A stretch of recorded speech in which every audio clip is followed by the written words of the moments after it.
Good morning and welcome to the State of the States webinar hosted by the Business Network for Offshore Wind. This is Elizabeth Barminski. Today we will hear updates on offshore wind activities from state representatives.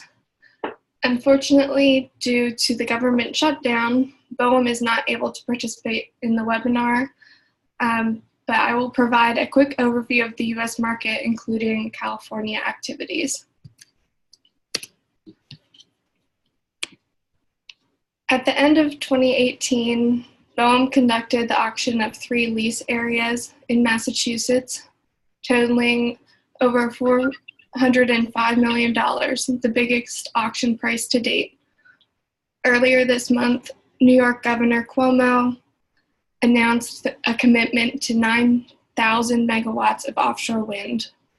Additionally, BOEM currently has an open call for information in California regarding commercial wind energy leases within the proposed areas off Central and Northern California.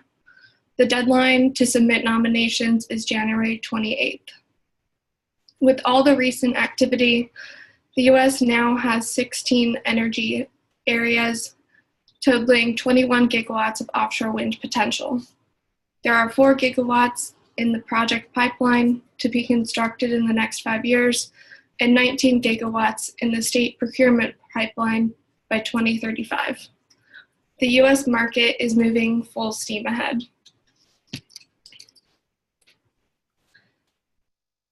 So let's get started with the state updates. If you have any questions, please submit them using the chat function or via email if you don't know how to do that throughout the webinar.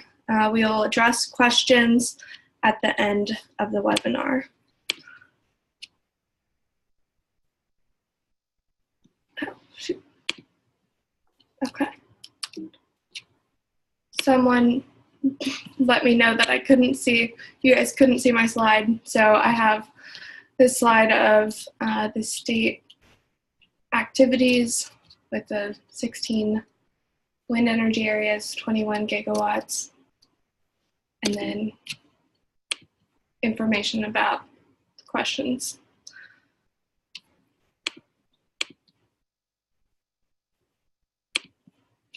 All right, so I'm gonna pass it over to our first speaker, Bruce Carlisle from the Massachusetts Clean Energy Center.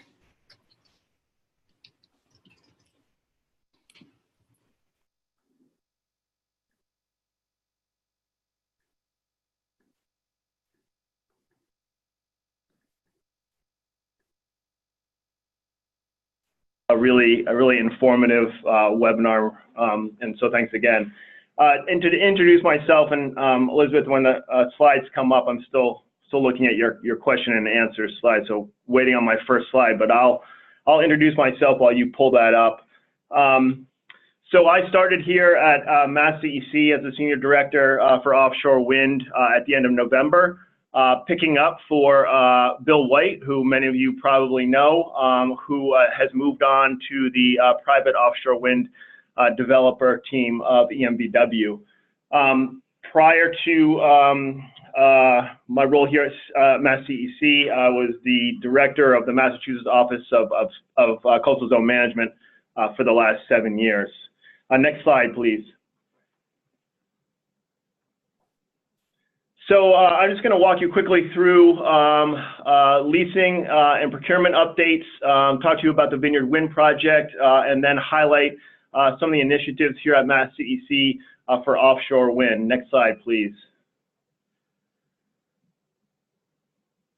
In terms of leasing, you heard from Elizabeth, and this is really, probably our lead headline. A big auction held in December, but to just give you a little context and history on that, the areas that were auctioned this winter went unleased in the original competitive auction in 2015.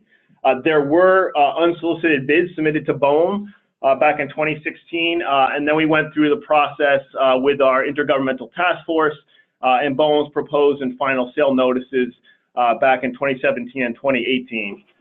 I'm sorry, my computer just went off. So I'm going to rely on my notes here. Oh, there it is. Apologies. One point I should note is that between the proposed sale notice and the final sale notice, the lease areas were expanded from 2 areas to 3 areas. And I think, many of you are probably familiar with the auction itself. Record-breaking, 2 days, 32 rounds. There were 19 qualified bidders, 11 opening bids, and the opening bid price set by BOEM was about $250,000. After the end of the second day, 3 winners, Equinor, Mayflower, and Vineyard Wind, each for $135 million for their lease areas. One thing to note is that I think for the last 12 rounds, there were 4 bidders, so 4 entities really competing heavily for those sites. Next slide, please. In terms of procurement, our routes begin in August of 2016 when the governor signed our energy bill requiring the procurement of 1,600 megawatts of offshore wind by 2027. That target was increased last year to 3,200 by 2035. And in our current legislative session, which just started, several bills have been introduced for additional goals of offshore wind. In terms of procurements, folks may know, but our first RFP was issued back in June of 2017. The bids were due at the end of 2017. And in May of 2018, the Vineyard Wind project, 800 megawatts, was selected by the electric distribution entities here in the Commonwealth. We're now working on the second RFP, which will be posted by the deadline of June 30th. Our Department of Energy Resources is working on that and has asked for stakeholder input on that solicitation and got a number of comments. Those comments are available at that URL, and if you don't get it now, we can share it later on if you're interested. Next slide, please.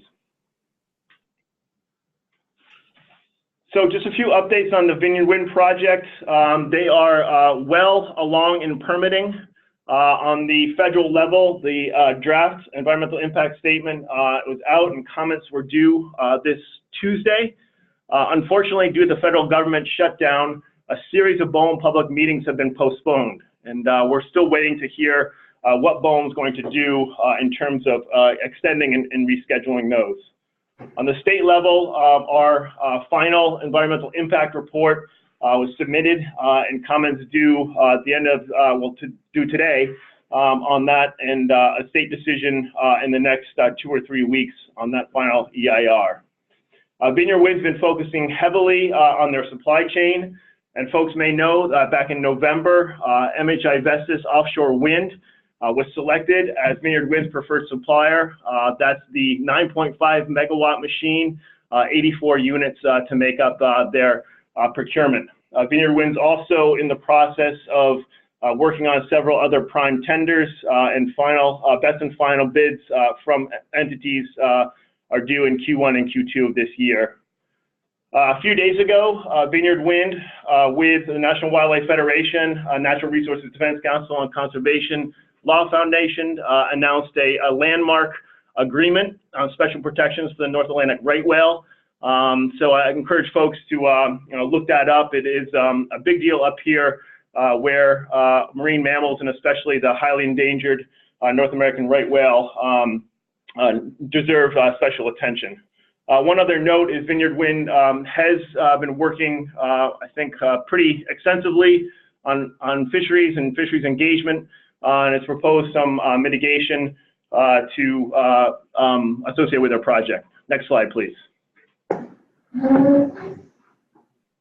We continue to work with 2 key stakeholder groups, our fishermen's group on offshore wind and our habitat working group. These are really important stakeholder groups that we've convened to augment the federal process.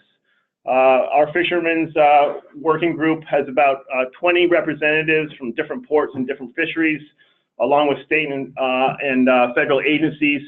And same with our habitat working group. We have both environmental NGOs, academics, and agencies, and really important places for a dialogue, for getting feedback and guidance, not just to the state, but also to BOEM, in the federal government, and really serving as a forum to work on identified concerns. Next slide, please.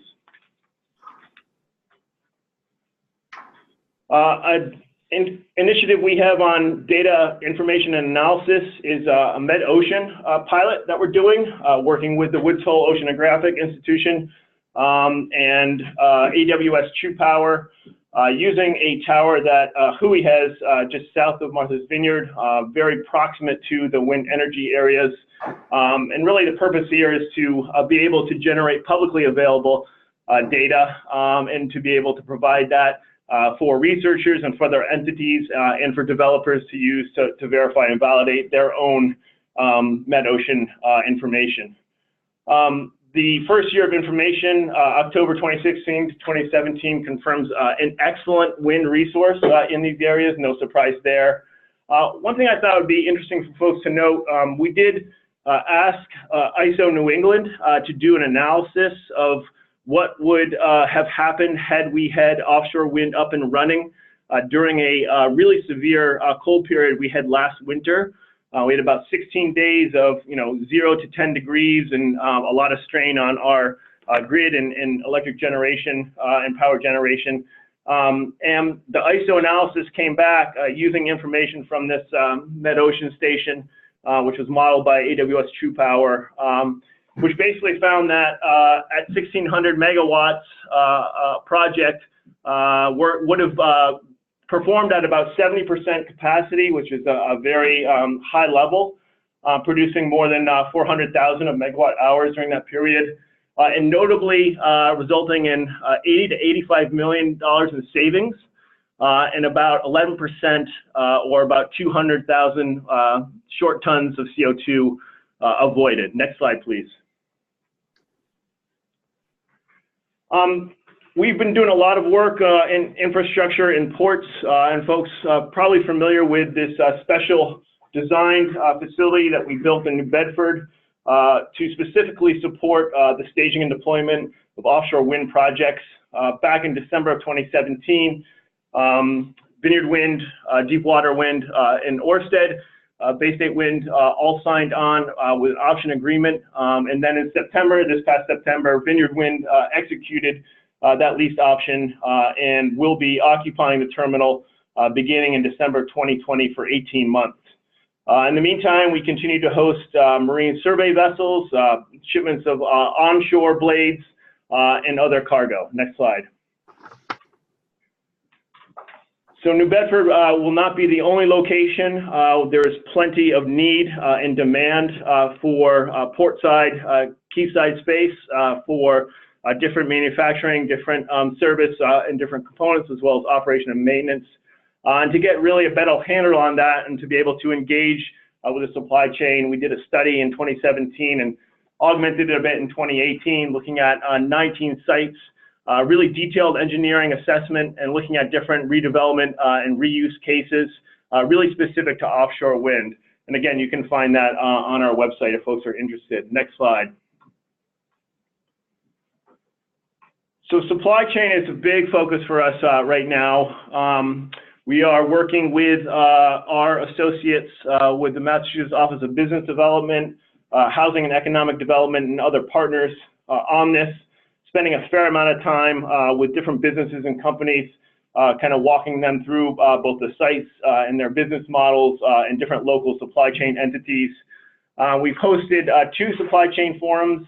And are looking forward to our next one, which looks to be in June, and we'll be announcing that when we get the details secured. And we're taking our supply chain directory, moving that to an online portal this year as well, and working very closely with Vineyard Wind on their Offshore Wind Industry Accelerator Fund, which is a $10 million commitment as part of their Massachusetts bid. Next slide, please. Workforce is also a very significant focus for us right now. We know it's going to be very, very important, and it's going to be important for our local communities and for the Commonwealth in terms of jobs and jobs development. In order to really get this off the ground, we needed to understand really sort of the lay of the land. So we worked very closely with a project team, Bristol Community College, UMass Dartmouth, and Mass Maritime Academy, in 2018 study. This is a really good resource, and if you have not, I would recommend people take a look. So this provides a really good insight into the different occupations and roles, and does some estimation of what the potential sort of workforce could look like.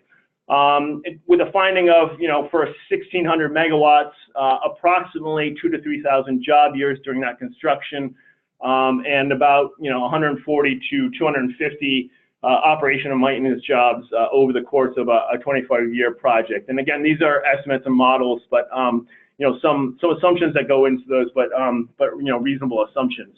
And some recommendations there, including focusing on some priority occupations and investing in training. And that's a good segue to the next slide, please.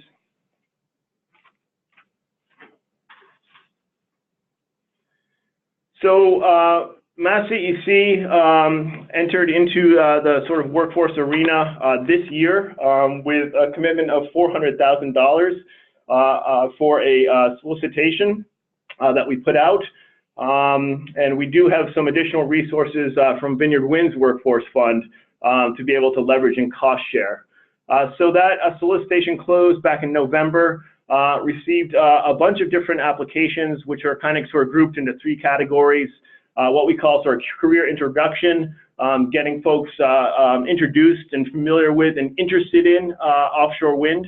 Some proposals really focused in on the basic safety and basic technical training coming from the GWO model in Europe in particular, and then proposals focused in on both blue collar and white collar professional training. Next slide.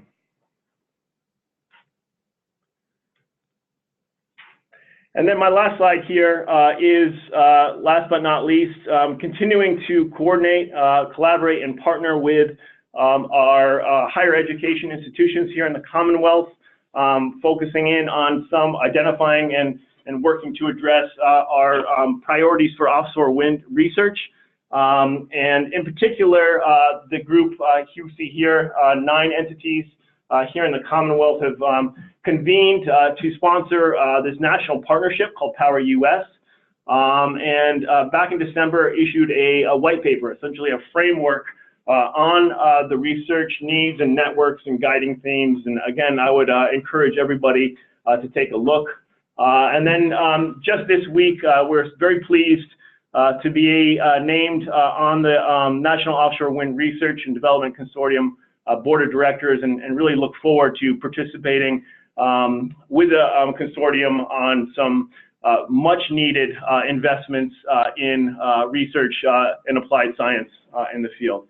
So thank you very much for your time. I know I probably ran a few minutes long, had a lot to provide there, and happy to take some questions if we have time.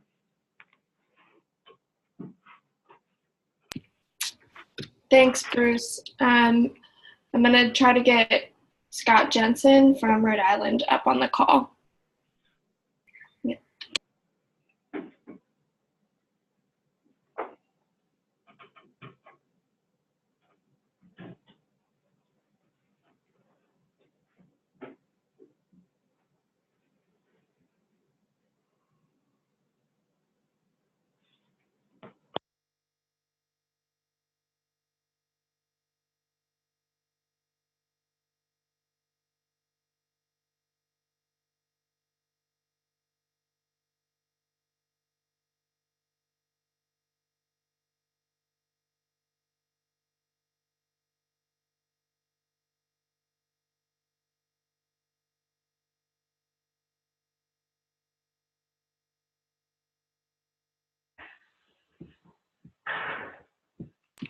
Scott, are you there? Okay,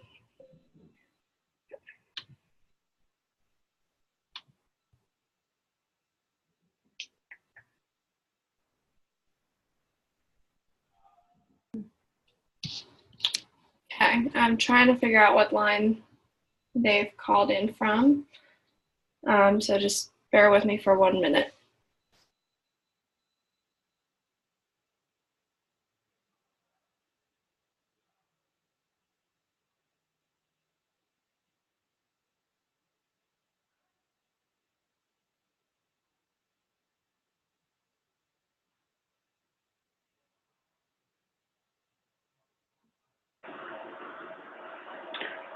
Elizabeth?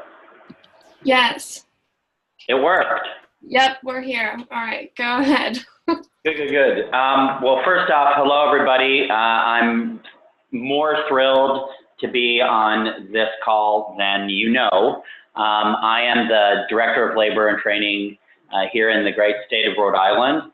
And, you know, they say there's no second act in American life, but I'm really thrilled to be here because I used to work at the Maryland Department of Labor Licensing and Regulation, where, you know, I was lucky enough to meet a bunch of folks working on wind there and was able to get a new job in Rhode Island, where we've launched the first turbines in the water. So I'm excited. I'm very, very excited.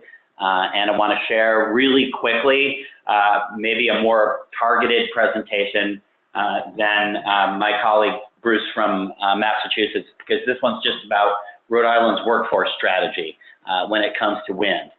And you know, I think you can go to the next slide, Elizabeth.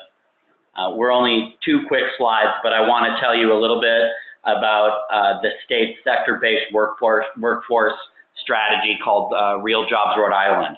This is the tool by which Rhode Island will be able to launch a pretty sophisticated, nimble, and large effort to make sure not only our developers right now will be able to find the workforce that they're going to need, but also build a pipeline in the future for what I know we all understand is a big regional effort that we're going to need to collaborate on. So Real Jobs Rhode Island, it is a grant program. It is a sector-based workforce development program that funds workforce intermediaries to gather together the network of various training providers in our state and outside of our state, public sector, private sector, NGO, anybody who's doing work, to be able to collaborate on the platform of Real Jobs Rhode Island and have us able to be very quick to fund particular workforce efforts, large and small. So I think the best way to describe how this works is to give you just an example of some work we've been doing in Rhode Island with General Dynamics Electric Boat, which will be is on a scale that we'll all have to deal with when it comes to the great opportunity of offshore wind. So General Dynamics Electric Boat is building a new fleet of nuclear submarines for the United States Navy, and is going to be adding jobs at about 1,500 persons a year in all kinds of various trades. That's on top of an aging workforce and keeping up with attrition. So we're really dealing with thousands of jobs a year. The old way to do workforce development is to get the number from General Dynamics and then rely only on various training programs to build up the infrastructure to match that number. And the problem with that approach is nothing ever works according to plan. Things need to be iterative and have the ability to move. So just to give you a little bit of a flavor, the Rhode Island Department of Labor and Training invested nearly $1 million in trying to supply General Dynamics with the workforce that they needed in the years prior to the Raimondo administration. And our result was a .050 batting average. And I'm not sure how many sports fans are on the line, but that is really atrocious. So the new way to do it with Real Jobs Rhode Island, General Dynamics is a Real Jobs Rhode Island partner. That means they have won a grant to be able to pitch in projects for funding for the next 5 years. We sat with them and created sort of a multi-tier plan that we fund annually, which is able to move and change with the various parts of the demand that their actual business drives. So we've placed, you see 4,700 people have been served. About 1,500 in a year and a half have been in General Dynamics. They are in 17 CTE programs around our state. They are hiring veterans. They are upskilling current workforce. A lot of people who were previously working at great places like Home Depot are now welders at General Dynamics. So that's sort of the Real Jobs Rhode Island platform. Next slide, please, Elizabeth, the last one. We have a series of Real Jobs Rhode Island partnerships in the marine ecosystem that together we're able to tap in order to quickly build up and bring down various programs that are going to be necessary for wind. You know, our manufacturing and marine trades partnerships and composites and the marine trades themselves, for instance, we are fairly certain, just by way of an example, that right off the bat, nobody's going to be building wind turbines in Rhode Island, but there will probably be work for existing companies in the composites space to get a contract doing maintenance on turbines. For that to happen, we're going to need very specific, very quickly launched trainings for existing companies that are not necessarily huge. They're not going to require a completely new program at the community college to be stood up. But nevertheless, they need to move quickly so that the supply chain can react as we're putting turbines in the water. So Real Jobs is able to do just that. We can turn around a funding project in 3 weeks from when a company agrees with, when a company makes a plan as what they're going to need for their workforce to upskill, we can turn it around that quickly. Also, we have right now a partnership in offshore wind called Wind-Win, because none of us have yet really see scaled, blades in the water. What we've done is tested out our ecosystem in the CTE space to develop a curriculum that is going to be placed in scores of CTE programs in Rhode Island to make sure that students in the coming years understand that they have a new industry in the waters and that there are amazing opportunities for them to do it and to give them some of the basic skills that they would need to plug into that down the line. Also, we've opened up a new solicitation as of early this week for new partnerships. We are excited to have been talking with our colleagues from Ørsted, who we hope will participate in that solicitation. I think the important thing there is to realize just how demand-driven that will be. Our job is to make sure that Ørsted and its supply chain, that we can keep up with the demands that they're going to need in real time. So while we're going to be doing as much planning as we possibly can, it's always a good idea to make sure that you can be nimble and keep up with needs as they actually arise. Because I don't need to lecture to anybody on the call about how new what we're all doing is. And here in Rhode Island, Real Jobs is our approach to that, and we're ready for $1 million plus investment per year to make sure that the companies in our state and the folks in our state have the opportunity they need to make all of this work. So, Elizabeth, I don't know if I'm over time, but I am done and happy to answer as many questions as anybody has. Great, thanks, Scott. We'll save questions till the end. So our next presenter is Doreen Harris from NYSERDA. I'm going to get her presentation up, and she's going to be unmuted now. Great. Thank you very much for the opportunity. And it's good to hear from Massachusetts and Rhode Island. Looking forward to additional presentations in a bit. So again, I'm Doreen Harris. I direct the large-scale renewables team at NYSERDA. Appreciative of the opportunity to provide updates as to our development of offshore wind. So New York, next slide, please. New York is certainly some very significant announcements around clean energy generally and offshore wind particularly in the last week or two, particularly with regard to Governor Cuomo's State of the State address with regard to clean energy commitments. We in New York are heading toward a 100% carbon-free electricity sector by 2040 as part of Governor Cuomo's Green New Deal. As part of that, the governor announced a ramped up mandate as our clean energy standard proposal has expanded to 70% of the state's electricity to come from renewable resources by 2030, up from 50%. A very significant commitment from the state and the governor.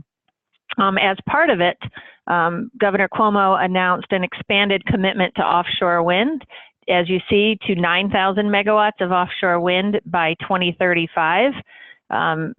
Frankly, more than any other state combined at this point. And New York is really excited to be leading the way in a resource and the development thereof that makes a lot of sense for the state in many regards. We've been working for a long time to be ready, and it's been an exciting year around the developments associated with our advancement of this resource. Next slide, please. 2018 was a busy year, starting with the advancement of and the issuance of our New York State Offshore Wind Master Plan, which was several years in the making. It consisted of consideration of offshore wind from basically every angle, both from perspective of environmental, economic, regulatory, and other interests. New York is really trying to look at offshore wind development comprehensively, and the master plan set the stage for that effort. 2018, in many ways, was a year of execution. First, with regard to the advancement of our first offshore wind solicitation for 800 megawatts or more, which I'll be describing in just a minute, had a pretty significant regulatory process to get there. In addition, we've been working significantly with BOEM to identify additional lease areas in the New York Bight for offshore wind development. Talk about that in a bit as well.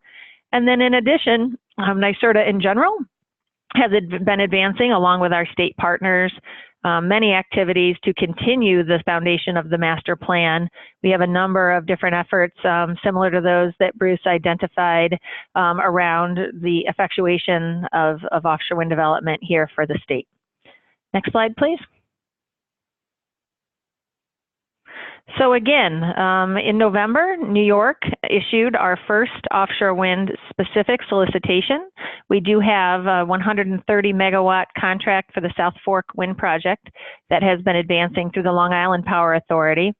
However, this particular solicitation was issued by NYSERDA, and it is the first statewide effectuation of the governor's goals. We have the open solicitation as we speak, and I'll talk a little bit more about the details behind that. If you advance to the next slide, please.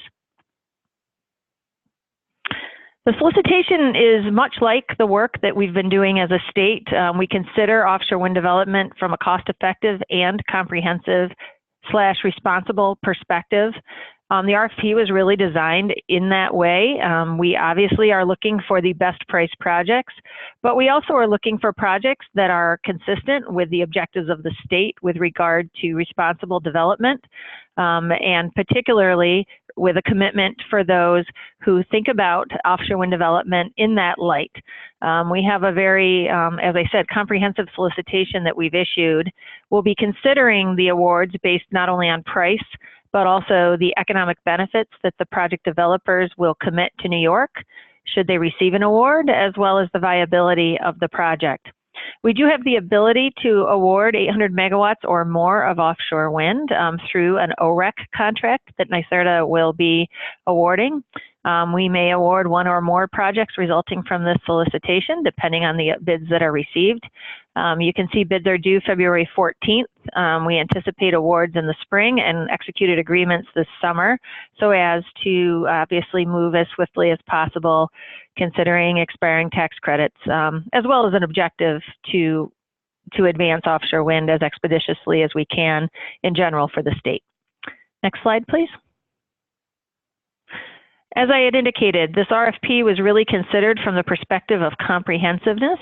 There's a list of requirements that are included on this slide, which I think are quite unique in the sense that we're looking for projects that are well developed with consideration of various stakeholder interests, including environmental, fishing, community, and otherwise, as well as a commitment to work with the labor community through project labor agreements and the payment of prevailing wage for construction-related activities.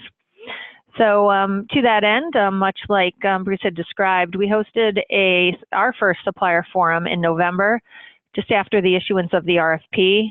Phenomenally well attended, and we certainly will be building on it as we see, consistent with Rhode Island, we see a real opportunity for development to build economic opportunities here in the state for companies that are here and companies that want to come here. Next slide, please. To give you some regional context, it's getting to be a very complicated regional market. You can see in blue the existing lease areas that have been awarded and executed in some cases by BOEM. We had requested interested proposers to submit an intent to propose into our offshore wind RFP. So in dark blue, you can see the areas represented by developers who had indicated an interest in submitting a proposal come February 14th. There may be changes in the ultimate proposers and the areas they intend to use, but it's important to note that New York is really looking to source offshore wind regionally, and that in fact the developers have come forth in a quantity larger than anything we've seen in the US thus far.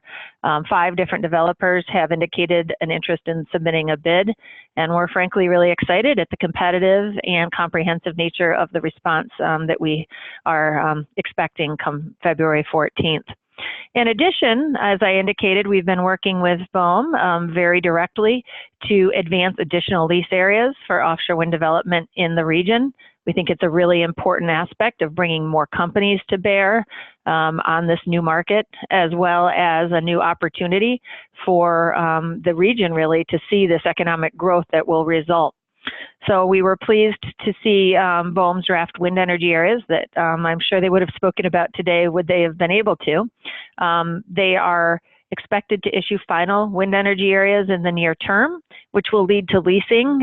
We've been pushing and providing information as much as we can, again, based on the work we've done. Our hope is it will expedite the BOEM process toward new leases just as soon as possible. BOEM's current statements have been early 2020 for the next round of leasing in the New York Bight. Next slide, please. And again, we're not just thinking about offshore wind development from the perspective of obviously commitments with regard to procurements. We really want to bring this industry here to New York. In fact, Governor Cuomo just last week announced the largest offshore wind infrastructure commitment in the U.S. of $200 million toward port investments. Sort of an interesting opportunity to see from the private sector what they are interested in utilizing among New York's assets, and really pairing that with the proposals from the private sector to couple with the public sector dollars that Governor Cuomo has committed. So through various technical working groups, we have undertaken technical studies to help us understand the opportunity here in New York, and now we have the funding to go with that opportunity.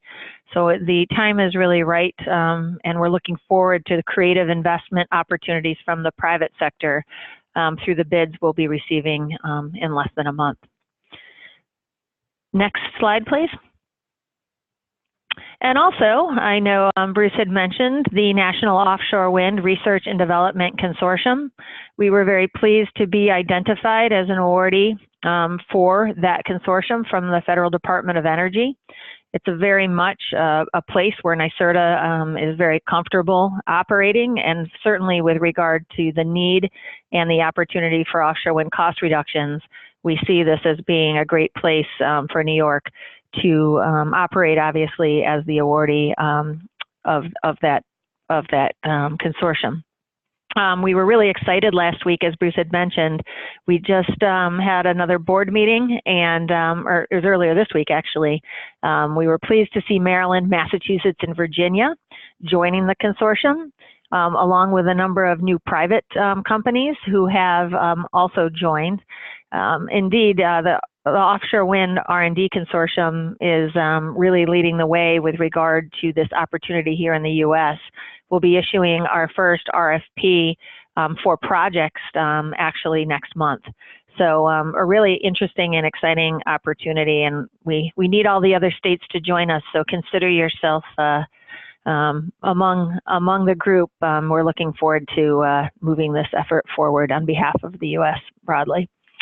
Next slide, please. In 2019, we have a lot going on that's looking across many aspects of offshore wind development. I won't belabor the point, but consistent with the work that we've been doing for many years, we think of offshore wind development across many areas. We have a lot of public outreach that is underway and has been underway for many years. We're conducting a number of public meetings over the course of 2019, and individual meetings with interested stakeholders and communities who may have particular areas of interest in offshore wind. We also have a good bit of work going on in the water with regard to our digital aerial survey, our MetOcean campaign, and now some geophysical and geotechnical work that we're planning as well in 2019. And in addition, we are thinking seriously about transmission. In fact, Governor Cuomo called that out particularly in his State of the State address as being a particular area of interest with regard to the now, again, 9,000 megawatt goal that we're working toward. We see transmission as being a really important part of that solution, that cost-effective solution. So again, the rhythm is just getting going here in the U.S. New York's a really important part of it, and I hope this was helpful in giving everyone an overview of our activities and focal areas. Next slide, please.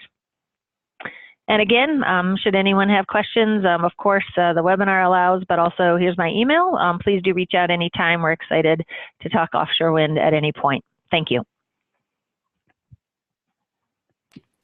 Great. Thank you, Doreen. I'm gonna get Anne-Marie McShay from the New Jersey Board of Public Utilities up next. Give me a second.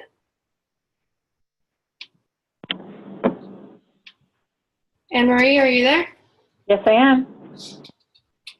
Okay. Just waiting for my slides. Good morning, everyone. It's a pleasure to be here with all of you today to provide an update on New Jersey's offshore wind program. I serve as the Offshore Wind Program Administrator for the Board of Public Utilities. Next. 2018 was really an incredible year for New Jersey as we implemented Governor Murphy's Executive Order number 8, which really outlined a very ambitious agenda for offshore wind, including a commitment to 3,500 megawatts of offshore wind capacity by 2030, which until recently, as you heard from our colleagues in New York, was the largest commitment of any single state. Certainly, we applaud New York in exceeding this goal with a commitment to 9,000 megawatts, which really only strengthens our regional commitment. So we're very excited about that. In less than a year, the BPU and acting in conjunction with our sister agencies, we have implemented or acted upon nearly all of Governor Murphy's Executive Order number 8 mandates, which included first and foremost the establishment of an interagency offshore wind task force. This has been really critical to coordinating across all state agencies and to establishing a statewide approach to the development of offshore wind. The task force includes the participation of the Board of Public Utilities, the Department of Environmental Protection, the New Jersey Economic Development Authority, and the Department of Labor and Workforce Development. Under Executive Order number 8 in the past year, the board has adopted and approved OREC funding mechanism rules, which were critical for our solicitation to move forward. The board also opened a solicitation window for 1,100 megawatts of offshore wind. That was in September, and I'll talk a little bit more about that later. And we've also begun the process of developing an offshore wind strategic plan to establish a roadmap for moving from 1,100 megawatts to the full goal of 3,500 megawatts. Next. These and other actions taken under the Murphy administration are really designed to establish New Jersey as the largest, most competitive offshore wind market in the U.S.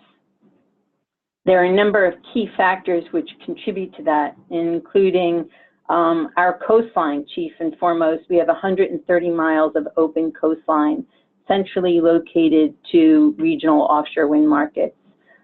This coastline provides access to over 500,000 acres of existing lease area, and that number will grow based on BOEM's New Jersey-New York Bight lease, which is proposed off the coast of New Jersey for the Hudson South and Hudson North lease areas that you heard a little bit about from NYSERDA's presentation. New Jersey also offers access to not just one, but multiple ports and harbors that will support this full build-out and operation of offshore wind farms. Ports and harbors extend from Cape May, Port of Paulsboro, Atlantic City, Perth Amboy, Port of New York, and New Jersey. In 2018, October 2018, the New Jersey Economic Development Authority released the request for information, and you can expect to hear more about our strategy for the development of New Jersey's ports and harbors in 2019 in the Offshore Wind Strategic Plan. Also of great importance and value to the establishment of New Jersey as a regional hub is the fact that New Jersey serves as a gateway to PJM's wholesale market.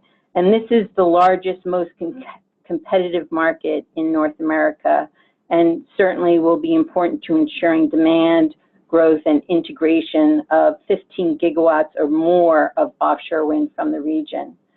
I think to realize this vision is certainly going to require a significant level of regional cooperation, which Governor Murphy has also called for under EO8.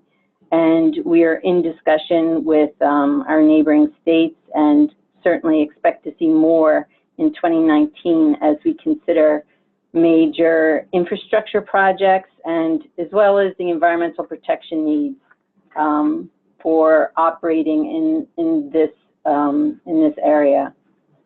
I think all of this is going to come together in our strategic plan. New Jersey's offshore wind strategic plan is currently in development. We will establish a roadmap for moving from 1,100 megawatts to the 3,500 megawatts, as well as what the planned investments in infrastructure that will be necessary to realize that 3,500 megawatts.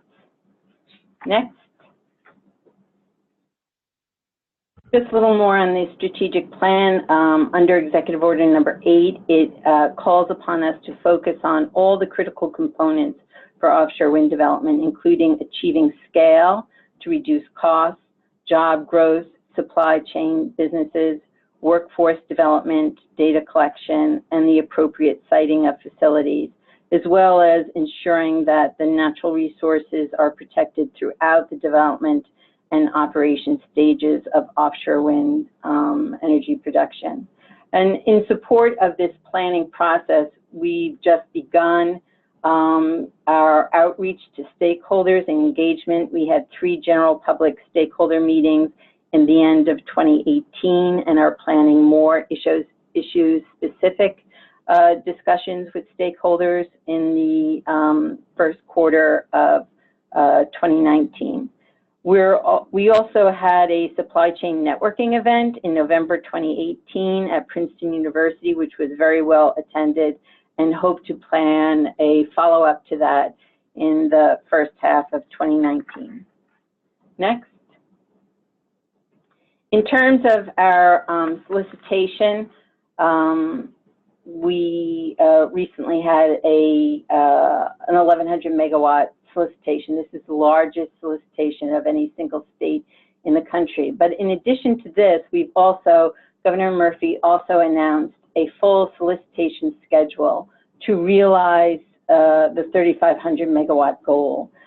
So in addition to the 1,100 megawatt solicitation that's open right now, there'll be 2 additional solicitations for 1,200 megawatts in 2020 and 2022.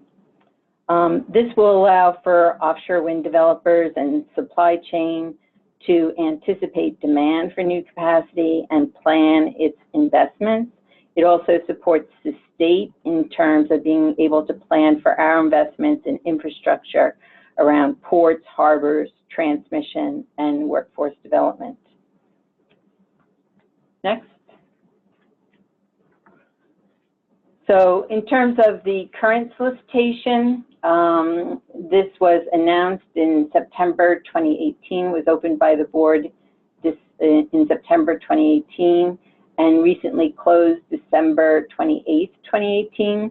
We are currently in the process of evaluating that bid response. We received bid responses from 3 major developers, including Ørsted, Equinor, and EDF in partnership with Shell. The bid responses were for bids anywhere from 300 megawatts up to the full 1,100 megawatts. All applicants were required to submit a mandatory bid of 400 megawatts, and they could submit multiple bids per application. Each of the bids is accompanied by an environmental protection plan, an economic development plan, which was really important for the state. Under our state rules and OEDA, applicants have to demonstrate a net economic and environmental benefit in order to be eligible to receive OREC, so that was very important. And as I said, we're now in the process of evaluating these bids. The board has 180 days from the date of submission of an application to review and make a final decision. So we would expect a decision to be made in summer 2019. Next. Just again, to give you a little insight into how we will be reviewing those bids. Ultimately, we are seeking not just the lowest cost, but the best value for New Jersey. And so those bids will be evaluated based on the proposed OREC price, as well as the economic impacts for the state that would be delivered by that project. Also to be considered are the ratepayer impacts, environmental impacts, and the strength of guarantees of those environmental, or the strength of guarantees for economic impact. And 6, the likelihood of the successful commercial completion of the project. And I would also, you can turn to the next slide. But I'd also like to highlight our, the launch of our workforce development programs. And for that, I'd like to introduce my colleague, Juan Gonzalez from the Department of Labor and Workforce Development, who's going to take you through these programs.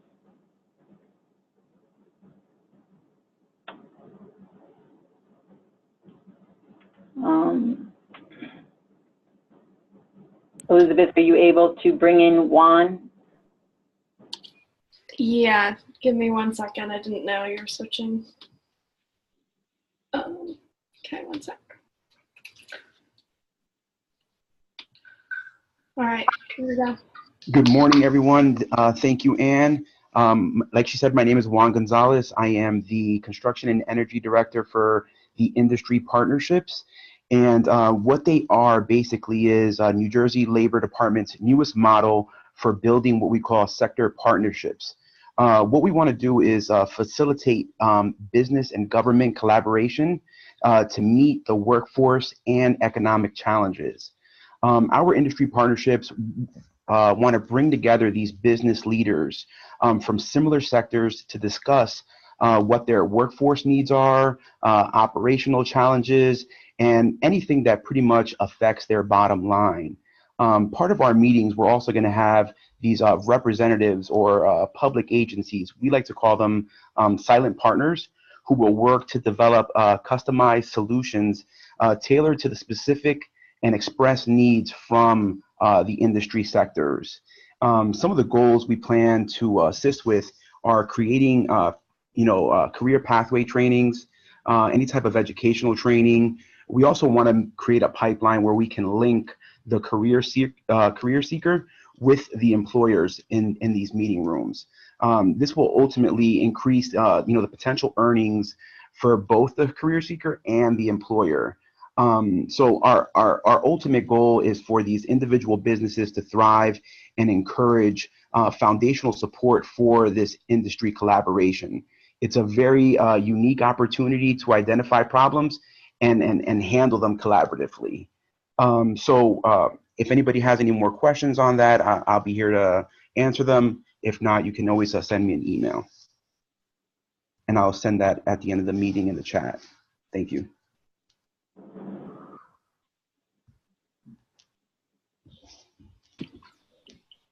Great. Thank you, Juan. Anne-Marie, do you have anything else? No, that's it. Thank you all for the opportunity to present. Great. Thanks. All right. Moving on to Maryland, we have Samuel Byrne from the Maryland Energy Administration. Hello? Can everyone hear me? Yes. Okay. Hello, my name is Samuel Byrne. I am the Wind Energy Program Manager at the Maryland Energy Administration. I'm not seeing the slides at all. Yeah, sorry, I'm switching over. 1 second. Okay. The Maryland Energy Administration is the state's energy office. Our primary focus is grant programs as well as energy policy and basically promoting affordable, reliable, and clean energy for all Marylanders. I'm going to give a quick recap. If you could go, yep. Can you go to the third slide? Yeah. Give a quick recap about where Maryland is with offshore wind. Maryland's been involved in offshore wind development since 2010 when we initiated our task force with BOEM. But a few years later in 2013, we passed and signed into law the Maryland Offshore Wind Energy Act. It created a 2.5% carve out for offshore wind in Maryland's renewable portfolio standard and created the OREC as a means of state subsidy for the projects. This legislation was heavily modeled off of New Jersey's OREC legislation, but we tweaked it and made it our own. The next year in 2014, BOEM held its auctions for the 2 lease areas off of Maryland in the Maryland Wind Energy area.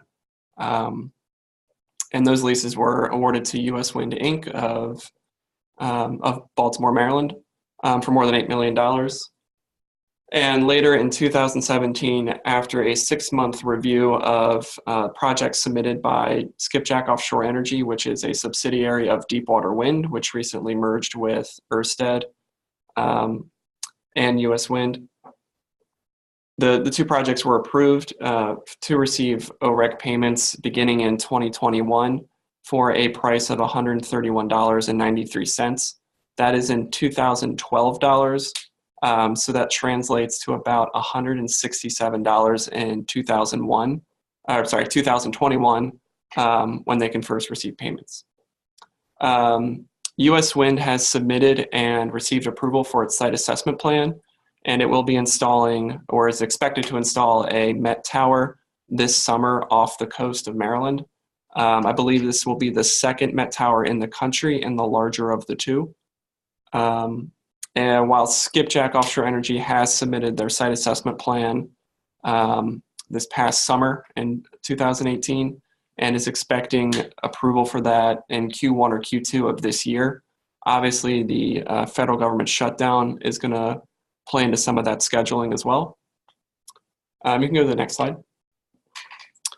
So there's three major areas of progress this year in Maryland. MEA, our office, provided an additional $1.4 million to the Department of Natural Resources for 3 offshore wind studies. The first 2 were existing studies that we extended for additional years. So we have the Marine Mammal Passive Acoustic Monitoring Study, as well as Black Sea Bass Displacement and Physiological Condition study as well. We also initiated a new study called the Offshore Near Real-Time Passive Acoustic Monitoring of Whales in the Maryland Wind Energy Area. This is very similar to the first one on the list there, except this one is in near real time, while the first one is more looking back at a year's worth of data instead of knowing exactly when and where whales were sighted, and then sharing that data almost immediately within about a day with interested stakeholders that use the oceans off Maryland's coast. Go to the next slide. We also participated in BOEM's proposed path forward. The Maryland Energy Administration submitted joint comments with the Maryland Department of Natural Resources. And our comments focused in 3 real areas. We said, the 2 agencies are willing to work with BOEM in the future for any future leasing processes. We did not make a formal request for new leases at this time. I want to make that very clear. And the 3 areas that we focused our comments on were any new leases that will be cited through the stakeholder, the task force process, should not interfere with the Department of Defense or any maritime navigation and fishing areas. Also, we should consider distance and depth considerations, especially since coastal stakeholders in Maryland are concerned with the visual impact of the size of increased wind turbines. And in addition, we said, lastly, that based on Maryland's geography and close proximity to its neighbor states, we said that any future leasing process should be done jointly with Delaware, but we could also open that up to other states in the Mid-Atlantic as well, such as Virginia and possibly New Jersey if needed. Go on to the next slide. So the last area that we focused on this year was our offshore wind grant programs. The Maryland Energy Administration administers 2 of those. We have the Offshore Wind Business Development Grant Program and the Offshore Wind Workforce Development Grant Program. In FY 2019, which is the second half of 2018, we launched our program. We offered $1.2 million for the program, with grants capped at $25,000 for market entry assistance, so sort of planning grants and projects of that nature, and an additional grants for capital expenditures for businesses to expand their capabilities and their capacity to participate in the growing offshore wind industry. And to date, we've issued more than $2 million in grants to Maryland businesses through this program. Go on to the next slide.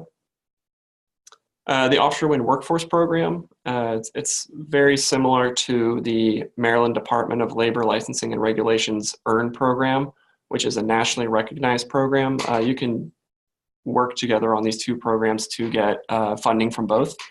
But essentially what the program is for is to support new or existing training centers in the state of Maryland that provide a vocational training or technical skill of a skill used by the offshore wind industry. We do require safety training at a minimum of OSHA 10 for this program. And in FY19, we provided $800,000, or we made $800,000 available with grants capped at $200,000. And to date, we've issued more than $1 million in grants to various training centers across the state.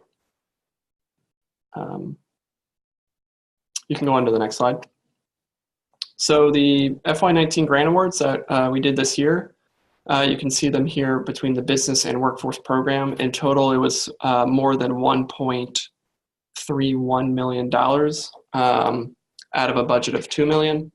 And we've got Brigantine Ventures out of Ocean City, Maryland, Crystal Steel out of Fredericksburg, Maryland, and Industrial Indicators out of Gaithersburg, Maryland in Montgomery County.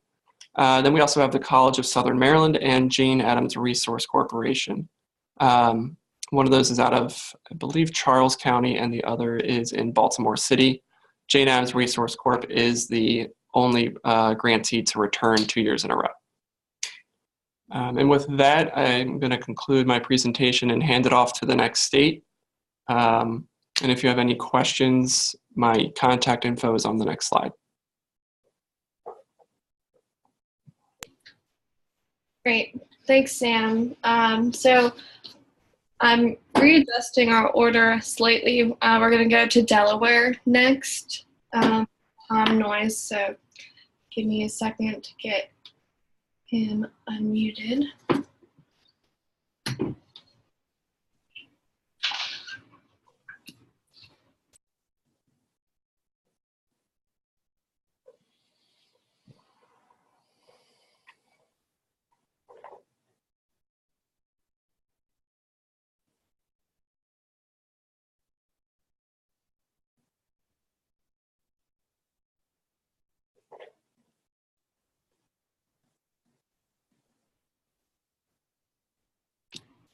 Okay, Tom, I'm not seeing any audio connection, so while we get that figured out, we'll just continue with Virginia Joan Bondereth, who's the chair of the Virginia Offshore Wind Development Authority.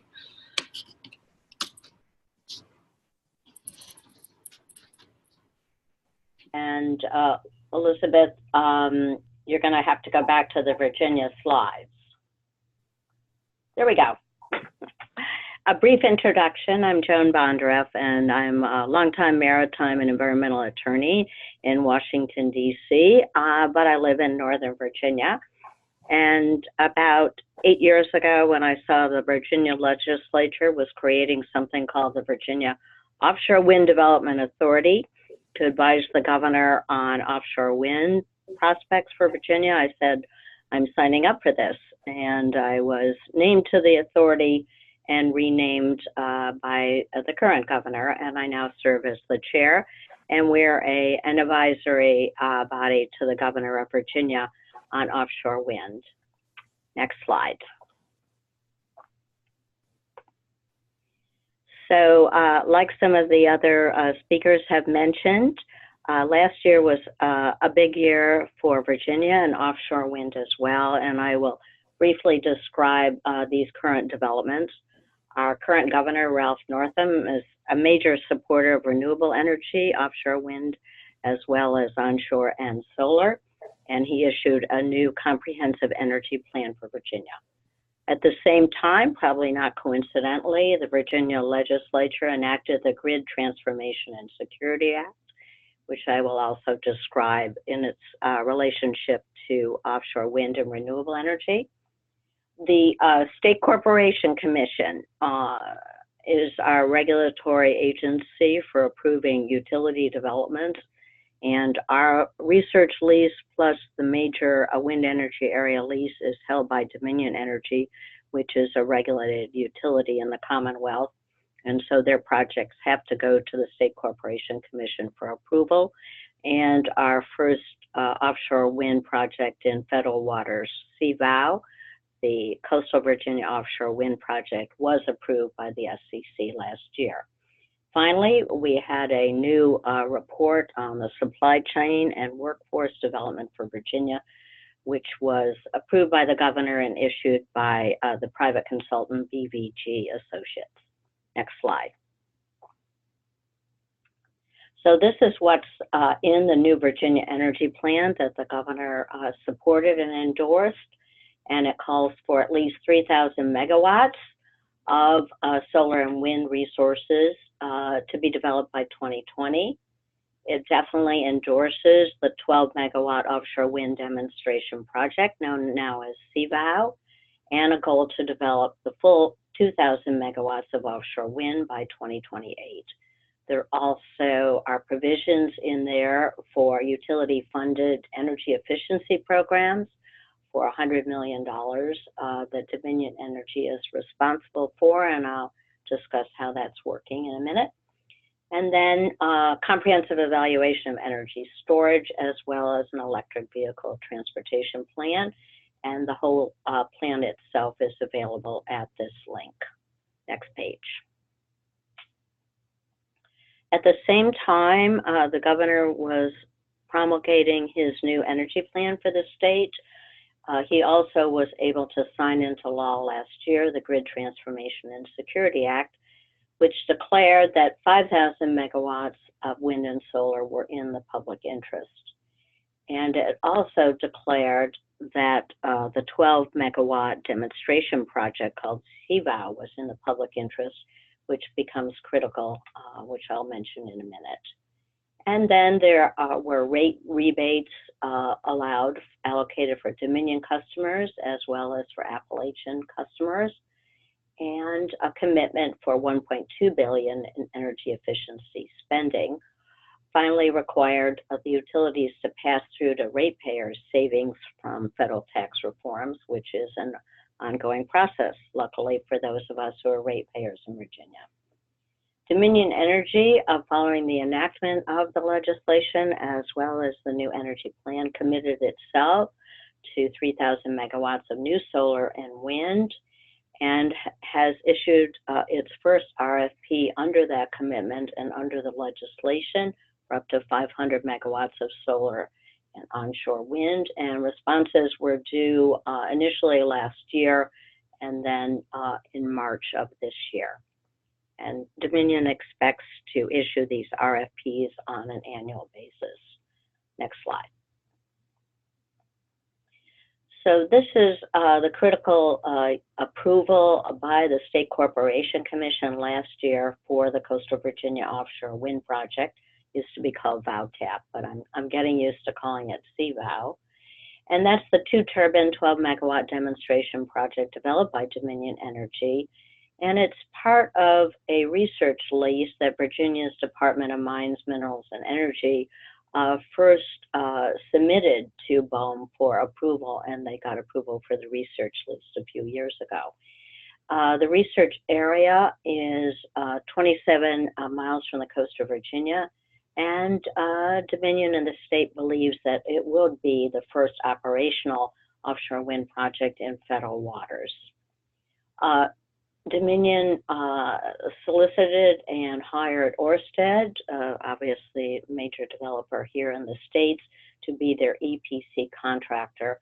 And as a result of Ørsted's involvement in the project, the cost of the project was able to be reached at a lower level, although the estimated cost just for the 2 turbines still is at $300 million. And it is going to be paid for by the Dominion ratepayers. So when the project went to the SCC for approval, the State Corporation Commission, which is our utility regulator, made it clear that under other circumstances, they would not find that this project was prudent or was beneficial to the ratepayers because of the impact on the ratepayers for the total cost of the project.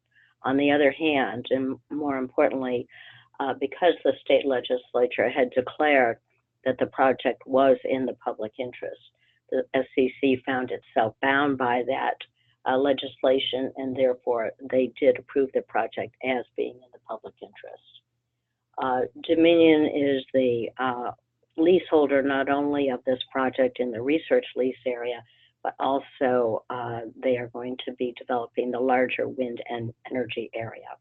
Next slide. Finally, last year, BVG Associates, under contract to our Department of Mines, Minerals, and Energy, issued the state's roadmap for the offshore wind supply chain. You'll have a link to that report as well.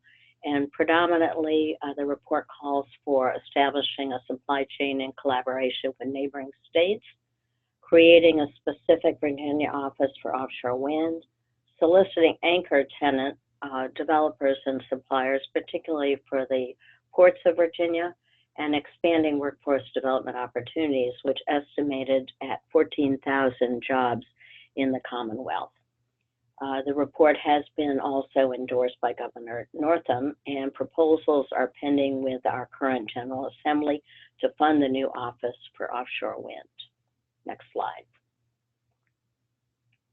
So in conclusion, Virginia moving slowly but steadily to develop its offshore wind resources.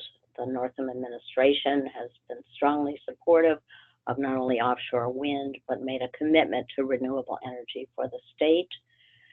Because of the enactment of the Grid Transformation and Security Act, the State Corporation Commission was forced to approve the CVOW project, which is a good thing.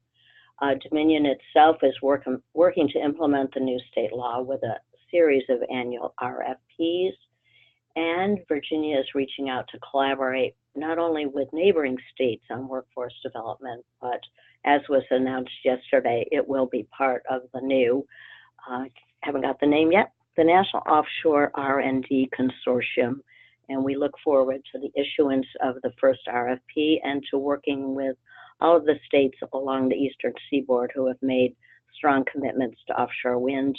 I'm grateful to see these developments. And people can reach me. My info is on the last slide. And feel free to contact me about what's happening in Virginia, as well as any Jones Act questions on offshore wind. Everybody have a good day. Thank you. Thanks, Joan. All right, we're gonna go back to Delaware. I have Tom Noyes on the line. Give me 1 second.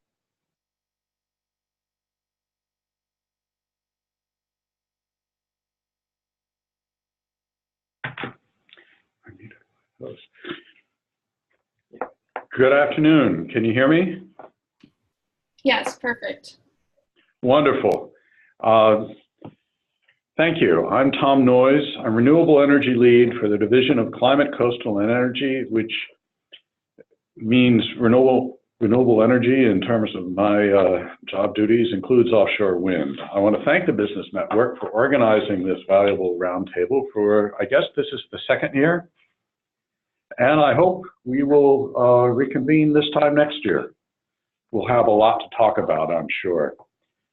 The second slide has a brief outline of what I want to touch upon in my segment. And I'm going to be talking about recent history. Delaware, as many of you know, has some old history with offshore wind. I'm not going to go back there to 10 years ago. But over the last 2 years, our engagement in offshore wind was shaped by Governor's Executive Order 13, which created an offshore wind working group, which reported back to the governor in June of last year, and gave us our policy direction going forward. We have been engaged and plan to be engaged in this growing industry. I'd like to briefly touch upon Executive Order 13, which is on the next slide. The governor's executive order gave us some tasks to look at, questions to look at. And that really started our formal engagement in this area, even though we've been paying attention and talking to people and looking at this for much longer. Governor John Carney convened a working group on this subject, and I was staff lead for the working group. And the proximate cause, if you want to put it that way, for the governor's action was Maryland's decision to go ahead with 2 projects, which are located very close to, and in one case, directly off of our beaches. You see the wind energy areas there. And if somebody's going to be building off our shore, we ought to be engaged in the industry. The next slide summarizes the offshore wind working group, which met 8 times between October and June. We had 4 public comment sessions. We received a lot of public comments, and we delivered a report to the governor in June. All of that, all the documents presented to the working group, the comments received, and of course the report to the governor are found on this webpage. And the report delivered to the governor has set the tone for our ongoing engagement in offshore wind. I'd like to take a couple of minutes, starting with the next slide, to talk about the recommendations from the working group. First, the working group recommended no immediate procurement. Practically speaking, the working group recommended, that recommendation means that we did not try to piggyback off of the Maryland projects. The working group did say there are several options that deserve further consideration: large-scale purchase, incremental commitments to future projects, waiting until more developers propose projects in the Mid-Atlantic region, evaluate other renewable resources in lieu of offshore wind. In other words, compare what our other resources look like. The recommendations posed a number of questions for further review and analysis, which I'll get to in a moment. But the first recommendation, no immediate procurement, was based on a lot of analysis that we were presented that we would be seeing prices fall in the coming years. Nobody predicted they would fall as sharply as they did with Vineyard Wind.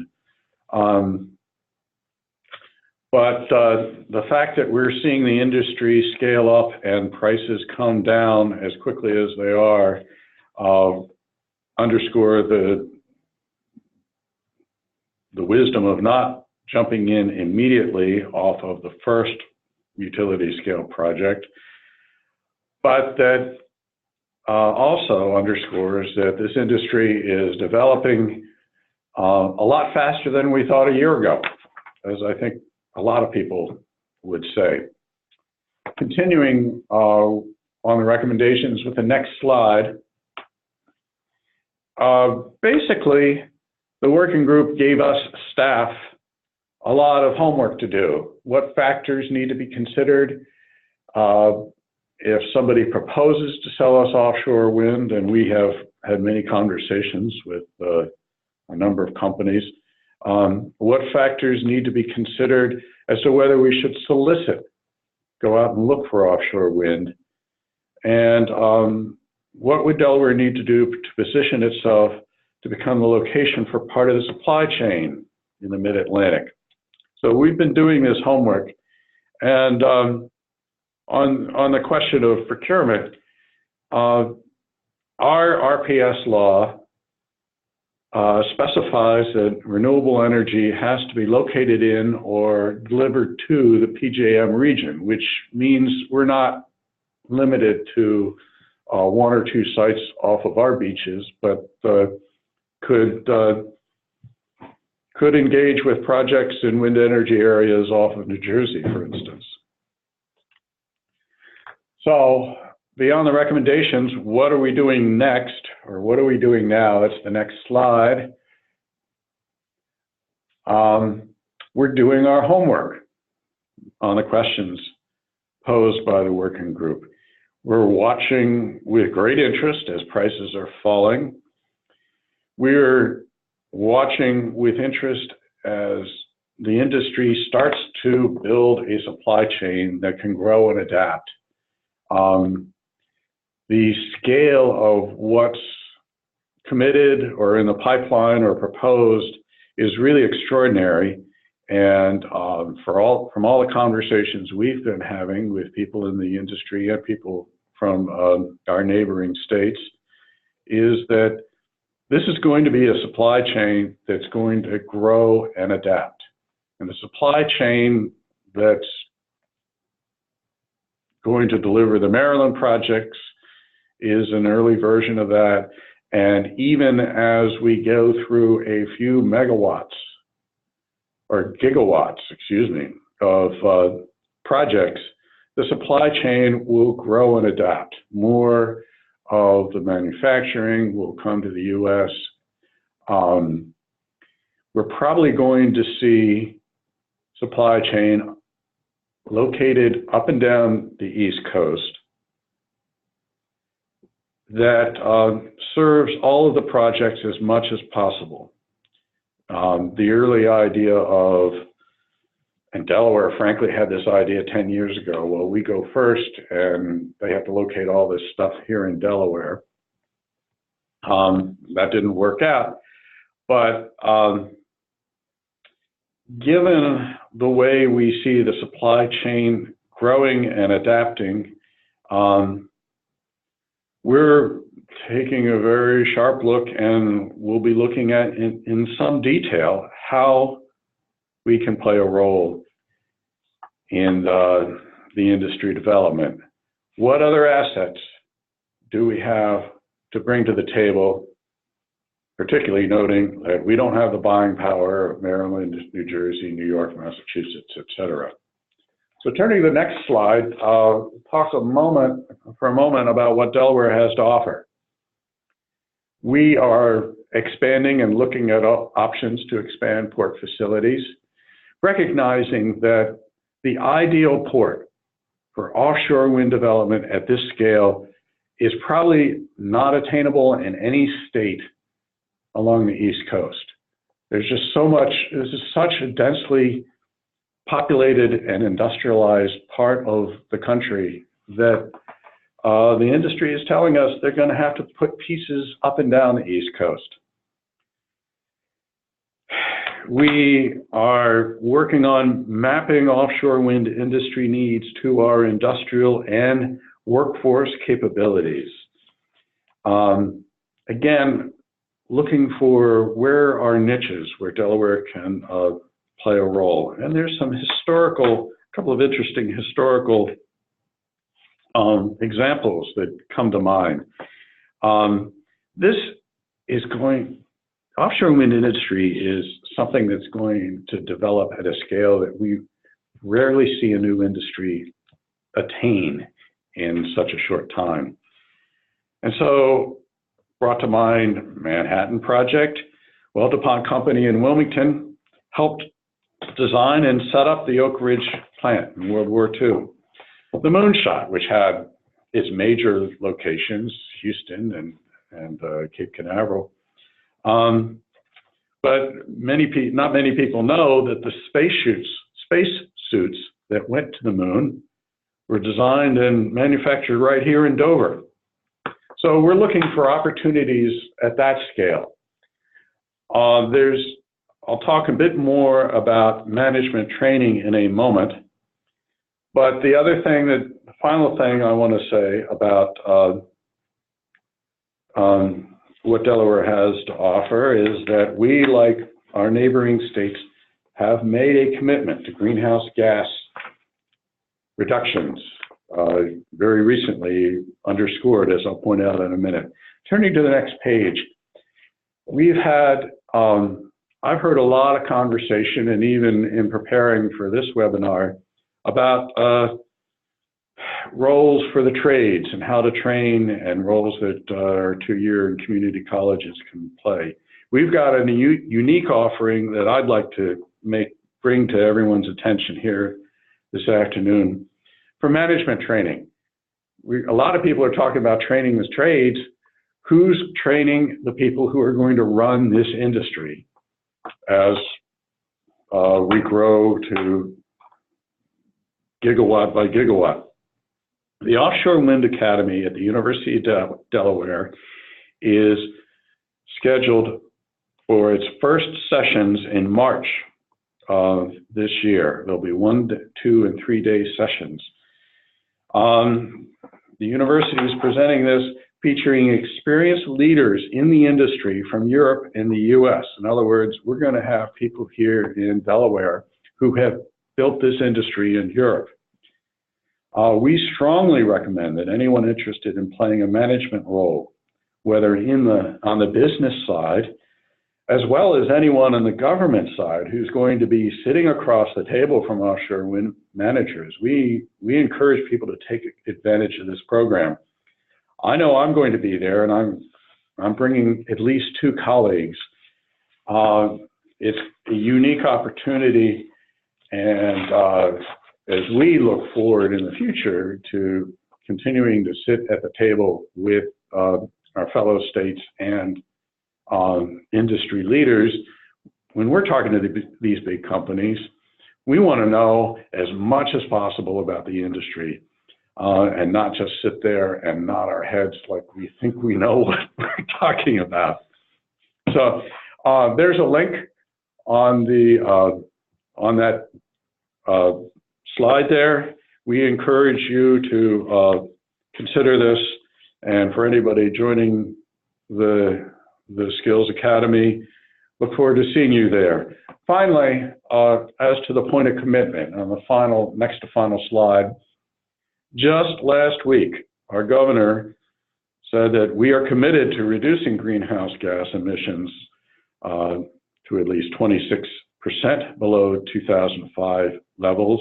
And as part of that commitment, the governor committed to accelerating policies to reduce carbon pollution and promote clean energy. And as everyone from every state that's getting into this space knows, commitment from the top is crucial. So I have a final thank you slide with my contact information. We're happy to be a part of this and look forward to continuing to engage the business network, which we have found to be a fantastic, not just through this webinar, we really appreciate the resources that the business network provides in helping us navigate this new industry. So that's what I've got. Thank you very much. Great. Thanks, Tom. Glad to have you present. We're moving on to Jennifer Munt from North Carolina Department of Environmental Quality. Good afternoon. I hope everybody can hear me. As Lisa said, I'm Jennifer Munt. I am Senior Policy Advisor in the Department of Environmental Quality in North Carolina. I joined the agency about 2 years ago with the incoming Cooper administration, and I focus on environmental and energy policy priorities for the agency and for the state, including offshore wind. And so, Elizabeth, you would go ahead and hit the next slide. This one is just a quick overview of the items that I'm going to discuss with y'all here briefly. I'll give you all an update about the Kitty Hawk wind energy area that is under leasehold by Avangrid. I'll discuss briefly some of the initiatives that we've taken the lead on here in North Carolina. A proposed reinvigoration of the Bowen Renewable Energy Task Force in North Carolina, moving together with Virginia and those activities, as well as some regional collaborative efforts that we've undertaken with our neighbors to the north. Next slide, please. Thank you. So as you'll see here, is an update on the Kitty Hawk wind energy area activities.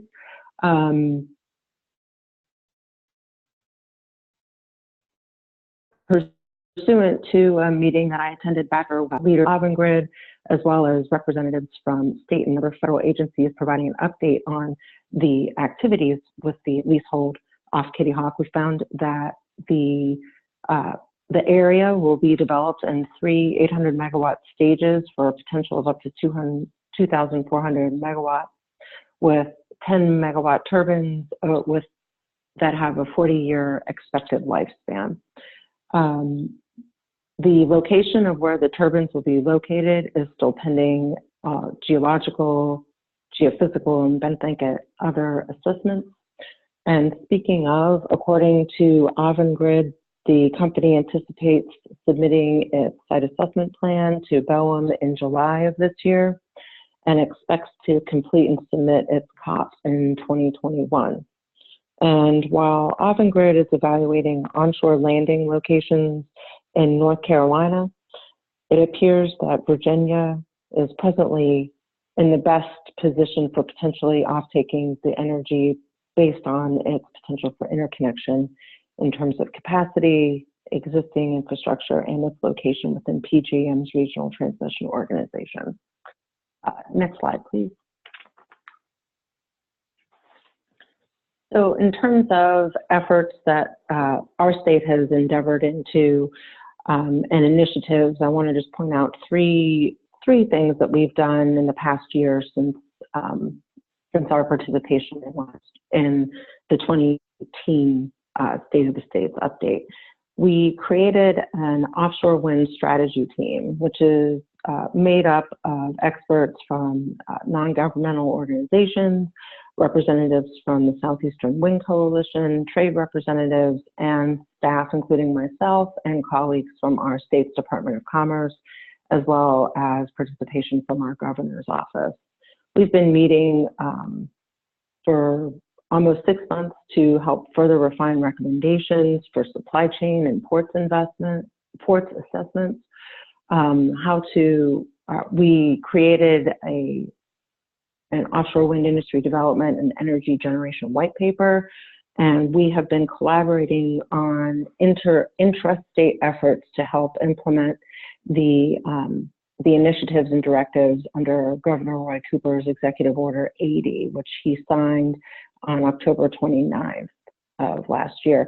And I just want to take a few minutes to discuss some of the offshore wind related components of EO 80, because it sounds like from what I've been hearing from my colleagues up and down the coast that North Carolina is in similar position as y'all have been in terms of not only addressing clean energy, but also addressing commitment to reduce our impacts on climate change.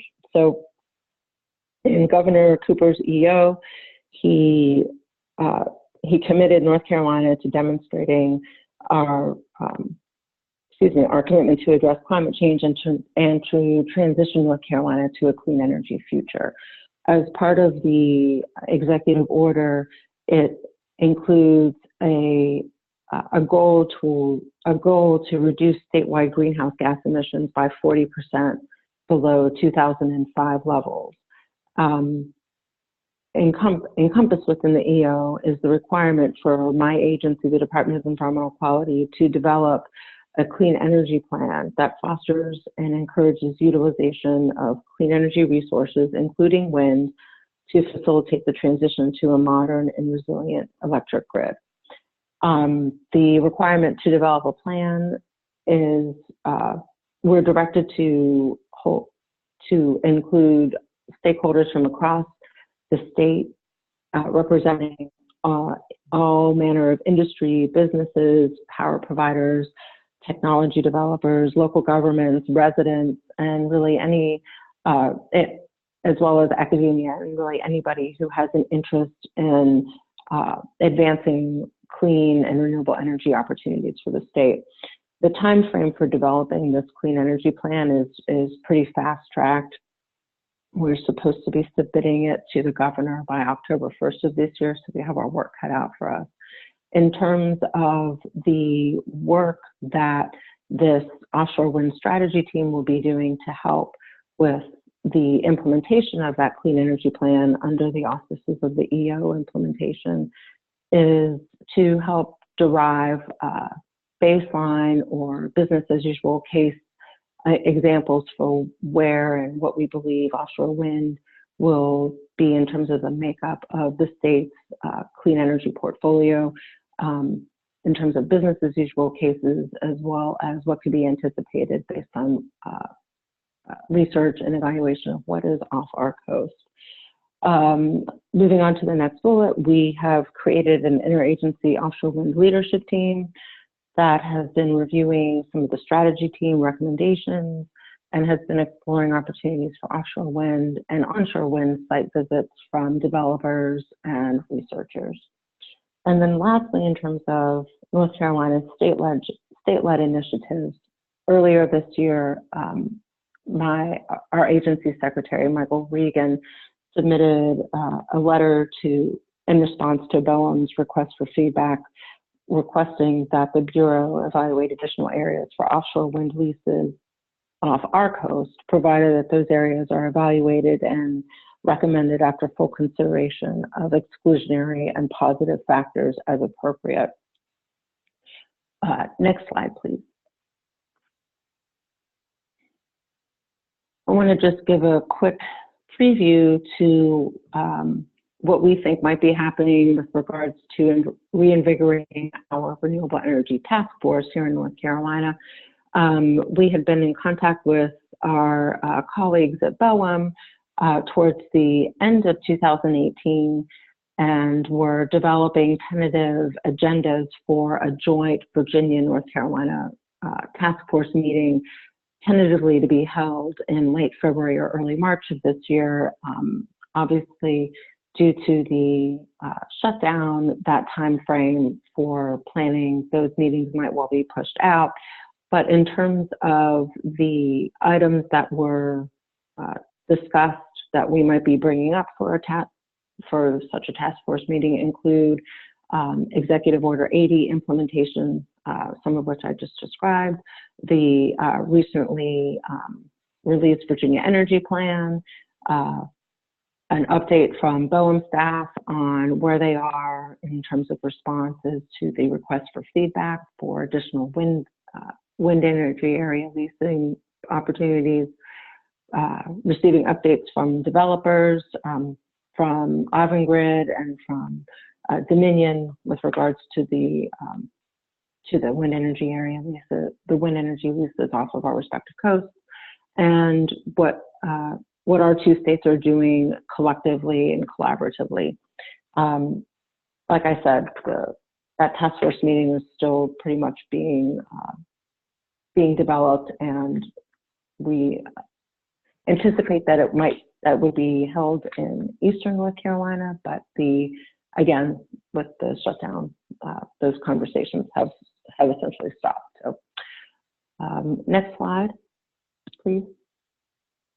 And lastly, I just want to mention that I've been working, or myself and some of my colleagues here in North Carolina have been working for the past several months with some of our colleagues in the Division of Minerals and Mines in Virginia to develop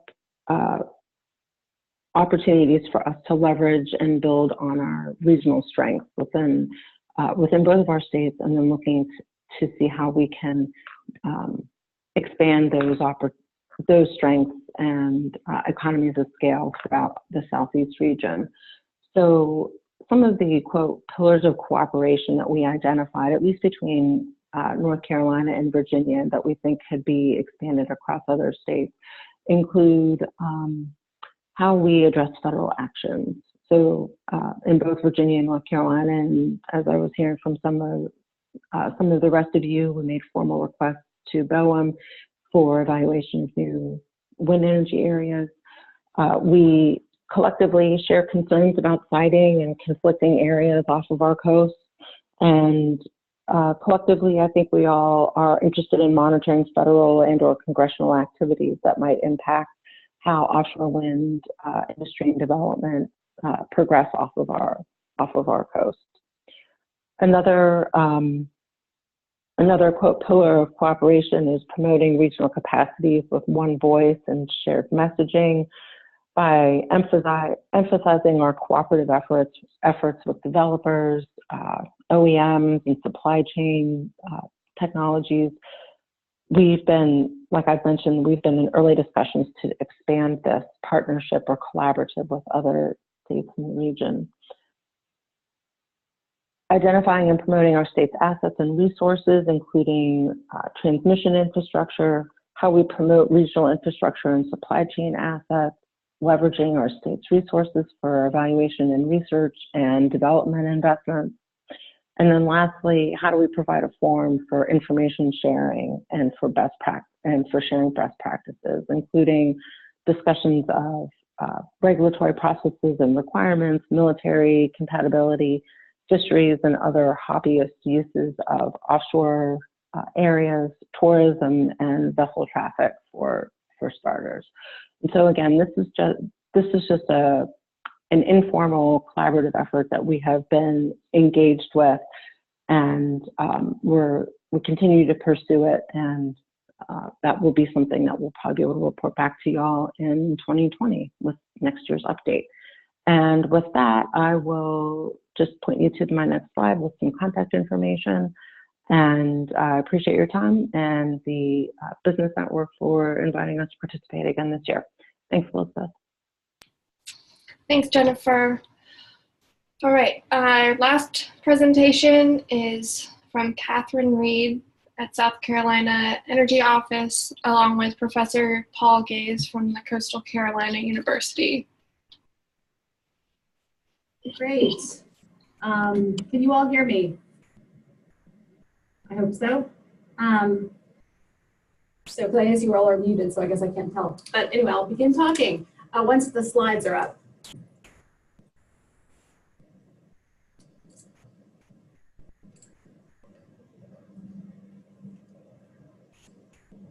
Elizabeth, am I ready to go? I don't see the slides yet. Yeah, just got it. Perfect. All right, well, thank you very much for having us. Really appreciate the invitation and the opportunity to participate. As Elizabeth said, I'm Catherine Reed. I'm with the South Carolina Energy Office. We are housed within the South Carolina Office of Regulatory Staff. I wanted to provide a little overview of the activities that South Carolina has been engaged in regarding offshore wind. And I will hand it over to Paul Gaze shortly. I want to explain, first of all, that at the Energy Office, we've been involved at least since 2005, and it has been a true collaboration across so many parts of our state. We've been working with our state-owned utility, Santee Cooper, with numerous state agencies, environmental and regulatory, and of course with university and research entities such as Coastal Carolina University.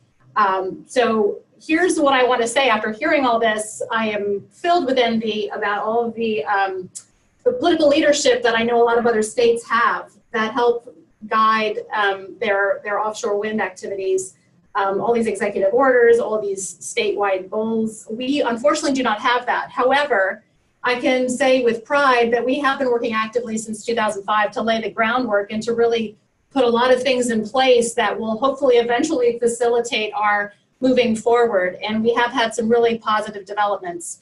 I'm just going to very briefly just explain sort of what we've done from the start.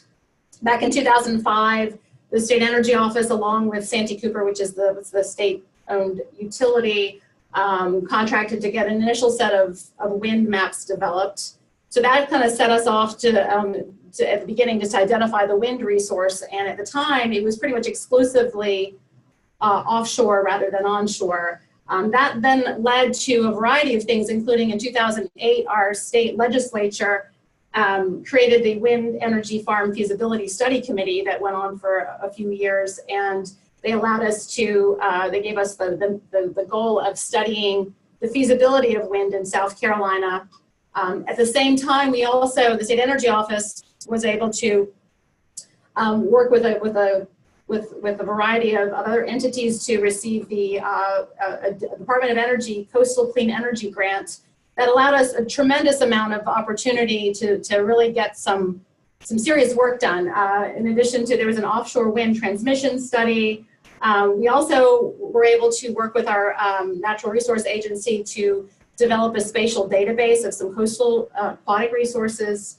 And I think one of the very significant things that came out of that was the establishment of a wind regulatory task force, which initially was to identify any regulatory barriers and to identify what needed to be changed in order to facilitate it, so that ultimately, if we have the opportunity to develop offshore wind in our state, you know, what would need to be required. So we developed a flow chart, a regulatory roadmap, and we also had some funding that we used at that point to also conduct an economic impact study with Clemson University.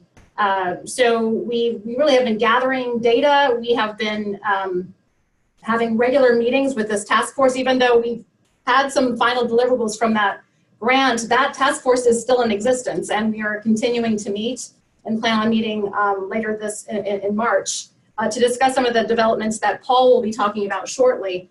I also wanted to let you know that then in 2010, we initiated the effort with BOEM to set up that state federal task force to initiate planning efforts for to start identifying potential for leasing in federal waters. We also have been involved in a variety of public acceptance initiatives, knowing that there's a lot of NIMBY, at least to be overcome, the not in my backyard approach. So we worked with the Southern Alliance for Clean Energy in our state to through a Wind Powering America grant. They did a public acceptance study. We also, through ARA funds that came to our state, worked with a variety of entities, including our Santee Cooper, the state-owned utility, to set up some demonstration projects of some turbines, some vertical axis turbines in North Myrtle Beach, to sort of put that out there and begin to see if there is public acceptance. And that community in particular, North Myrtle Beach, has been really welcoming with open arms further exploration of the possibility of wind, which has been really encouraging. So I think all the groundwork that has been laid is really leading to some of the developments that Paul will talk about shortly. Another thing I wanted to point out is that, of course, military issues have always crept up. I don't think anyone's mentioned them yet on this call today, but as we have engaged them from the very start. We had multiple facets of the military engaged in our task force as regular members. We had a workshop where we invited them as speakers. So we have engaged them from the start to ensure that we are not jeopardizing any military goals or any security goals in considering the development of offshore wind in our state. Recently, we were confronted with what we thought was a challenge. There's a South Carolina military-based task force that proposed draft legislation. I think it was largely in response to, I believe it was in Arkansas. There was a state, Oklahoma had some challenges with a proposed wind development, and I guess there were some concerns that they hadn't gone through the regular process of review to ensure that it didn't have any negative impacts on the military. So that, I think, prompted our state, and I believe other states, to suddenly want to look at that more closely. So we did deal with some draft legislation that was presented to us last year that wanted to give a greater role to the military to ensure that that they were consulted with before any wind development of any sort, onshore or offshore, were to take place. That legislation hasn't yet been proposed officially in the legislature, so we're still waiting. It could happen anytime this legislative session, but there are a lot of other energy-related bills going on in our state right now, so perhaps that will be on the back burner. But we've been very pleased with our collaboration with the military, and we feel as though they know that they're being heard, and we feel like we have a positive sort of roadmap to work with them in the future to facilitate future development of offshore wind or onshore wind projects. One other thing too, in all of this, sort of laying the groundwork, we have been working with the Southeast Wind Coalition and others. We've had initial conversations with Virginia about their initiatives, their supply chain initiative, and also initial discussion with NYSERDA, just learning about their collaborative. And we are eager to engage on a regional level because we also recognize that the needs for economies of scale and just how we can benefit one another in the region. I've given you a broad background as to where we've come from. And then Paul, if we can flip to the next one, Professor Paul Gaze with Coastal Carolina University has been engaged in all of this from the start, and he is sort of the guy to provide you with some specifics about some exciting developments going on with regard to offshore wind in our state. So Paul? Okay. Thank you, Catherine. I'm Paul Gaze. I'm director of the Center for Marine and Wetland Studies here at Coastal Carolina, and we're very excited to see all the progress and energy that's going on to the north, and looking forward to the continued development of the industry and the potential here in South Carolina.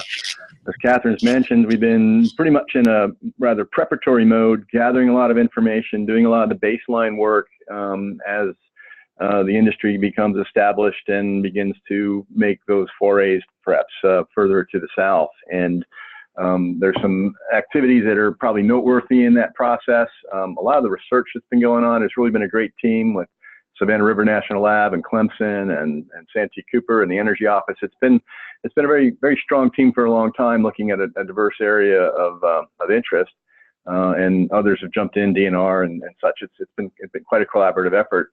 Clearly, coming out of this, the Clemson drivetrain facility in Charleston is a very significant feature for our state. It's a cooperative DOE and industry, as many of you are probably very well aware.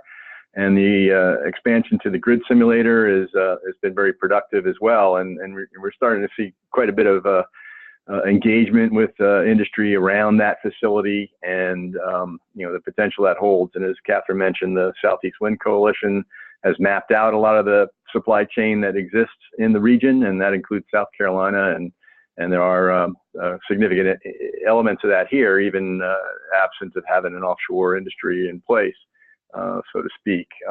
Some other noteworthy projects: we have done some resource assessment beyond the initial mapping back in the 2000s. There was 6 mid-ocean buoys are out for a year, focused in the northern South Carolina coastal area, really looking at the gradient in wind forcing as it moves from the coast offshore. And that was called the Palmetto Wind Study.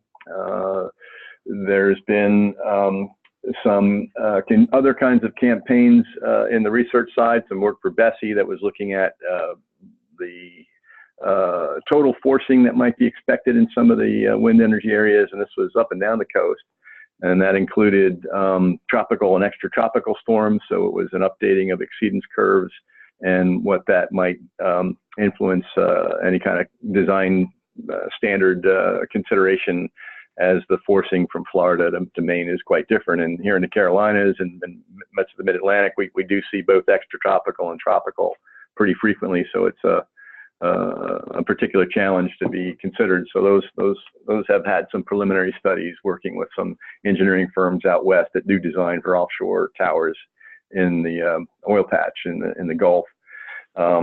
Let's see. We've had just finished up some large-scale habitat mapping and cultural resource assessment for BOEM.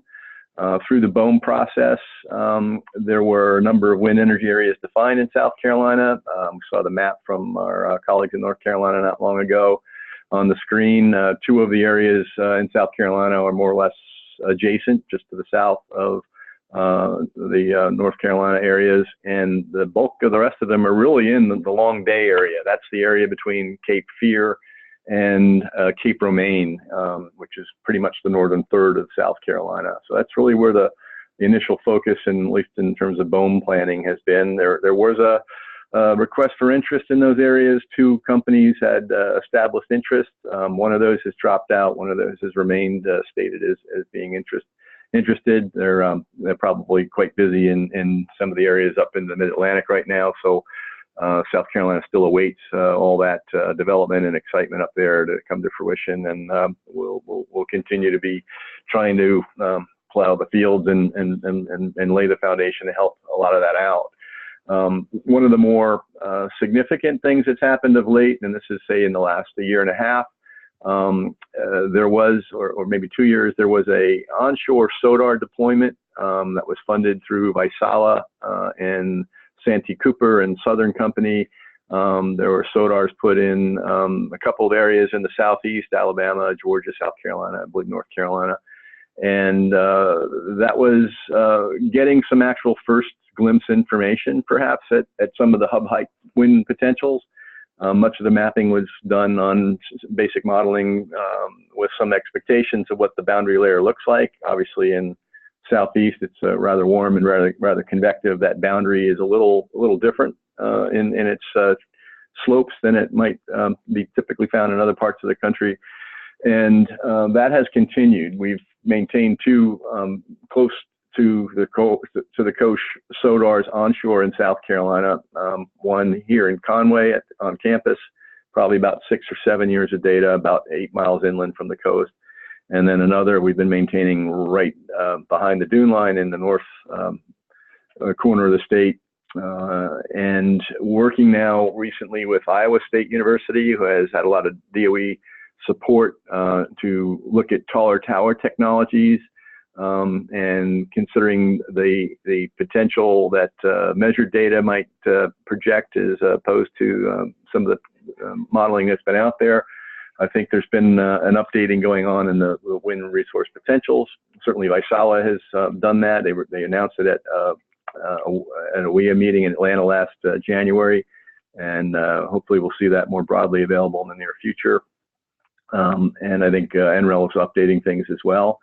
That has attracted some attention of Midwestern developers onshore. I mean, literally until about a year and a half or so ago, there really was no potential onshore in South Carolina that was considered viable. There are developers that are now seeing that as viable, and they're looking pretty actively in some of the coastal zones, which is, I think in our view, maybe an on-ramp to the southeast in general, which is further to the south of where you all have been, is not quite as high in potential and resource, and maybe somewhere out in the distance this will develop, but it seems to be coming faster than we might have thought. And it might be that this kind of excursion onshore is an accelerant not only in the southeast, but it also starts a toehold for the offshore potential further down the line. South Carolina participated in America Job Project report through UC Berkeley that was just looking at making suggested guidance for innovation and policies that might promote wind energy in the future, and that report has come out. So that's kind of the summary in the offshore. A lot of preparatory efforts. There's this recent activity related to onshore interest, which again was not considered viable even a year and a half ago. It's now getting a lot of interest and discussion in the state, and we really look forward to seeing all these projects to the north taking hold and the industry establishing in itself very deeply, and expanding into benefit South Carolina and other states in the southeast. Thank you. Thanks, Paul. And thank you, Catherine. That brings our webinar to a close. Thank you to all of our state representatives. The updates were very useful, and we look forward to working with you in 2019. Thank you all who participated today. If you have any questions, please feel free to email them to someone at the network, me, Elizabeth Barminski, and we will work to get them answered. Just some FYI, the presentations and a recording of the webinar will be shared with network membership, hopefully next week. Thank you again for participating. We look forward to seeing you at one of our local events and probably the IPF, and working with you later this year. Thanks.